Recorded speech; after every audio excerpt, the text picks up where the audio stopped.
14 साल लड़का घर से निकलता है लेकिन फिर वापस नहीं आता, और जब उसका पता चलता है कि उसको और बड़ी बेरहमी से खत्म करके खेतों में फेंक दिया गया। इस वक्त उसका भाई हमारे साथ मौजूद है, उनसे बात करते हैं। भाई सबसे पहले बड़ा अफसोस है, आप बताइएगा क्या मामला क्या हुआ ये सारा? मामला कोई नहीं सर, दूध लेने गया घर से वो। तो दूध घर पकड़ा के बाहर गया है। अच्छा, बाहर से गायब हुआ है। तीसरे दिन हमें उसकी बॉडी मिली है। किस हालत में मिली है?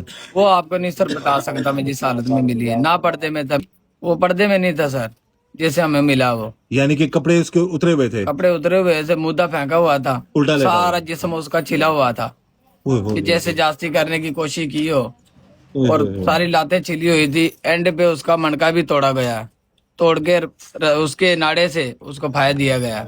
यानी कि उसी का नाड़ा निकाल के उसके गले को दबाया गया? हाथ भी उसके बंधे हुए थे, टांगे भी उसकी बंधी हुई थी। तो उसी के खेतों में था, गन्ने के खेतों में हाँ, था, खेतों में ऊपर गन्ने डाले हुए थे, किसी को पता ना लगे। तो ये गायब कब हुआ? कितने दिन ढूंढते रहे? कैसे पता चला आप लोगों को? 2 दिन तो हम उसको ढूंढते रहे, कोई पता नहीं लगा। उसका जूता मिला हमें खेतों में बाहर। तो जूते से हमने अंदाजा लगाया हमारा हो सकता भाई की फसलों में हो। फिर किसी ने बताया गांव वाले कि आपका भाई तो उधर है हमारे पास। तो हमने देखा तो फिर हमें पता लगा उधर भाई का कत्ल किया हुआ था। तो आपका कोई किसी से कोई मामला? भाई करता कोई क्या भी था नहीं, आपका?